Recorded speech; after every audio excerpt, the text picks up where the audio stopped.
যেহেতু রেজোন্যান্স এফেক্টের ভিডিওটা অনেকটা লেন্থি হয়ে গেছে, তো এবার আমি সংজ্ঞাটা লিখে নিয়েছি। এটা হচ্ছে mesomeric effect. Any group or atom donates with or withdraw electron through resonance. রেজোন্যান্সের মাধ্যমে হয় সে রিংয়ে ইলেকট্রন দিচ্ছে অথবা ইলেকট্রন নিয়ে নিচ্ছে। This effect is called mesomeric effect. মানে বোঝা যাচ্ছে যে মেসোমেরিক এফেক্ট মানেই সে রেজোন্যান্স হবে, কিন্তু সমস্ত রেজোন্যান্স এফেক্টগুলো কিন্তু মেসোমেরিক হবে না, তাই তো? বেশ, এটা আবার দুই ধরনের হয়, প্লাস এমও হতে পারে, মাইনাস এম। একটা ইলেকট্রন দিতে পারে, একটা ইলেকট্রন কিন্তু রিং থেকে কেড়ে নিতে পারে। ওকে, আমি দুটো এক্সাম্পল এখানে নিয়ে নিয়েছি।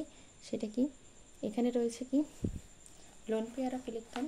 লোন পেয়ার অফ ইলেকট্রন থাকার দরুন সে কী করবে, ইলেকট্রনটা কিন্তু ভেতরের দিকে পুশ করবে।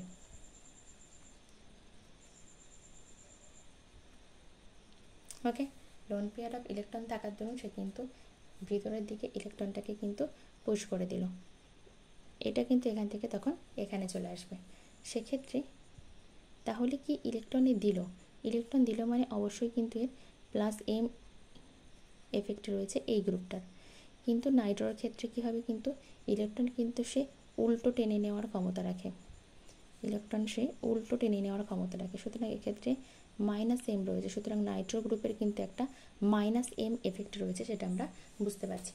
এবার কি, এবার আমরা কতগুলো গ্রুপকে জাস্ট মনে রাখতে পারি, প্লাস এম মাইনাস এম। ওই ইন্ডাকটিভ এফেক্টে যেরকম করা হয়েছিল না, ওই একই ওই সেম গ্রুপগুলোকে মনে রাখলেই হবে।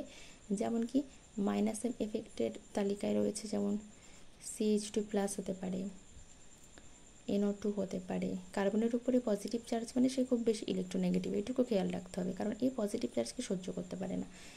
ওকে, CN হতে পারে, CHO হতে পারে, COR হতে পারে, COOH হতে পারে, গ্রুপগুলো হতে পারে।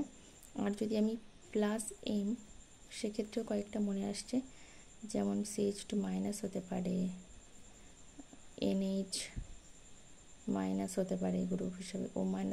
এর যেরকম সিকোয়েন্সটা মনে আছে, সিকোয়েন্সটা এই মুহূর্তে আমার মনে নেই, তো আমি পরপর সব করিয়ে দিচ্ছি। NH2 না, মাইনাস নয়, এখানে লোন পেয়ার আছে তো লোন পেয়ার হিসাবেই করতে পারে। NHR হতে পারে, OH হতে পারে, OR হতে পারে। বাস এই গ্রুপগুলো কিন্তু মানে প্লাস এম কিন্তু শো করতে পারে। জাস্ট এই ছোট্ট জিনিসটাকে মনে রাখলেই হবে। আরও একবার আমি বলে দিচ্ছি কি, মেসোমেরিক এফেক্ট এখানে কি বলা হয়েছে, any group or atom donates or withdraw electron through resonance. মানে একটা রেজোন্যান্সের মধ্যেই এমন কোনো গ্রুপ যদি যুক্ত থাকে যে হয় ইলেকট্রন দিচ্ছে, অথবা এমন কোনো গ্রুপ যুক্ত আছে যে এই রিং এই চেন থেকে ইলেকট্রনটাকে নিয়ে নিচ্ছে, তাহলে সেই এফেক্টটাকে বলা হয় মেসোমেরিক এফেক্ট।